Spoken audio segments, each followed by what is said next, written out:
안녕하십니까. 오늘은 사면초가라는 주제입니다. 사면초가란 사방에서 초나라 노래가 들려온다 라는 그런 뜻입니다.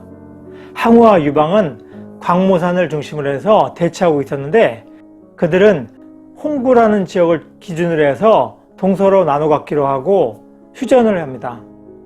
그리고 휴전의 표시로서 항우는 팽성 전투 이후에 포로로 잡고 있었던 유방의 아버지와 유방의 처 여치를 유방에게 보내주고 휴전을 합니다. 그래서 동쪽 지역으로 물러납니다. 한편 유방도 군사들을 이끌고 서쪽 지역으로 물러나려고 하였습니다. 그러나 그때 장량과 진평이 지금이 기회니까 항우를 추격하십시오 하고 권합니다. 그래서 유방은 항우를 추격하게 됩니다. 당시 항우는 팽월이 항우의 후방 지역에 식량 보급로를 공격하는 바람에 식량이 무척 부족했습니다. 더군다나 한신이 항하 이북적을 거의 점령해서 위나라와 조나라, 대나라, 연나라, 제나라 이렇게 여러 나라를 거의 점령한 상태였습니다. 한신이 제나라를 공격했을 때 항우는 자신이 아끼던 용조라는 장소를 보내가지고 제나라 왕을 덮도록 했는데 그 용조마저도 유수전투에서 20만 대군이 거의 전멸하는 그런 참패를 당합니다.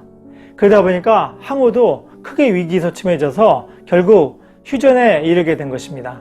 그래서 처음에 유방은 단독으로라도 항우를 추격했는데 그는 고능전투에서 항우에게 대패하게 됩니다.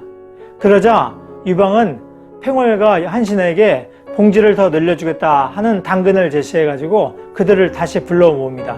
그래서 같이 힘을 합쳐서 항우를 추격하게 되는데 그때 한신이 지휘권을 갖게 되죠. 군사 천재인 한신이 지휘권을 갖고 항우를 추격하는데 그는 급하게 추격해서 정면 충돌을 하기보다는 항우의 보급로를 끊는 방식으로 서서히 초나라 군대를 붕괴시킵니다. 그래서 해화 지역에서 항우 군대를 포위하게 되었습니다. 그때 포위되었던 초나라 군사들은 사방에서 들려오는 초나라 노래소리를 듣게 되는데 그들은 그 노래소리를 들으면서 고향 생각이 나서 사기가 급격히 떨어집니다. 한편 항우도 사방에서 초나라 노래소리가 들려오니까 아니 벌써 초나라가 모두 유방에게 항복했단 말인가 하면서 비탄에 잠깁니다. 이를 사면초가라고 합니다. 이 사면초가의 상황은 장량의 계략으로 초나라군의 사기를 떨어뜨리려는 의도가 있었던 것입니다. 사방에서 들려오는 초나라 노래에 초나라 병사들은 고향을 그리면서 탈영을 하게 되었습니다. 근데 그들이 탈영을 할 때 포위하고 있던 한나라 병사들이 그들을 막지 않았습니다. 그러니까 점점 탈영하는 병사들이 늘어났습니다. 그들 중에서는 항우의 맹장이라고 할 수 있는 종리말과 개포도 포함되어 있었습니다. 그리고 항우의 숙부인 항백도 모두 탈출하였습니다. 이렇게 되니까 항우는 역발산 기계세로 시작되는 해화가를 부르면서 크게 좌절하게 됩니다. 그러니까 옆에 있던 우미인도 답가를 부르면서 자결을 합니다.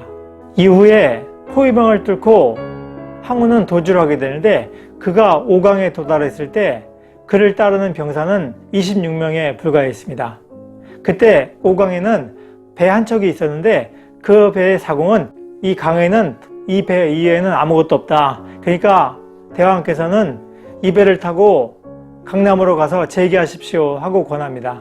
그러니까 항우는 내가 강남에서 8,000명의 자제들을 모아서 나왔는데 지금 그들의 자제가 거의 죽은 마당에 그들을 볼 면목이 없다 하면서 자신의 남은 병사들만 배에 태워서 보내고 자신의 오추마를 사공에게 주고 자신은 자결을 합니다. 한편 자결한 항우의 시신은 한나라의 5장수가 나눠 갖게 됐는데 그들은 모두 여루에 봉해졌습니다. 그러니까 제후에 다 봉해진 것이죠. 이렇게 해서 한나라와 초나라 사이의 전쟁은 결국 한나라의 유방의 승리로 끝나게 되었습니다. 다음 시간에는 진평과 뱃사공이라는 주제로 말씀드리겠습니다. 노력하는 여러분의 동반자 동반TV입니다. 감사합니다.